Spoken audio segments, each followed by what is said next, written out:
ନୟାଗଡ଼ ଜିଲ୍ଲା ରଣପୁର ବ୍ଲକ ଝାଡ଼ପଡ଼ା ଗ୍ରାମର ଗିରିଜାକାନ୍ତ ବଳିଆର ସିଂ ଆସାମର ଜୋରହାଟରେ ଭାରତୀୟ ସ୍ଥଳସେନାରେ ହାବିଲଦାର ଭାବେ କାର୍ଯ୍ୟରତ ଅଛନ୍ତି।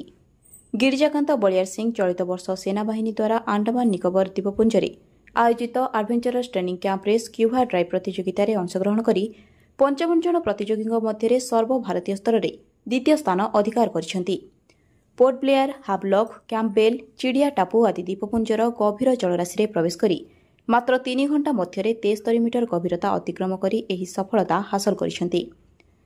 ଆଗାମୀ ଦିନରେ ମାଲେସିଆ ଯାଇ ସେଠିକାର 120 ମିଟର ଗଭୀର ଜଳରାଶିରେ ପ୍ରବେଶ କରି ସମରାଭ୍ୟାସ ନିମନ୍ତେ ଭାରତୀୟ ସେନା ବିଭାଗରୁ ମନୋନୀତ ହୋଇଛନ୍ତି। ଏଥିପାଇଁ ସାରା ଭାରତବର୍ଷରୁ ତାଙ୍କୁ ପ୍ରଶଂସାର ସୁଅ ଛୁଟିଛି। ନୟାଗଡ଼ ଜିଲ୍ଲାପାଳ ତାଙ୍କୁ ମଧ୍ୟ ସମ୍ମାନ ପ୍ରଦାନ କରିଛନ୍ତି।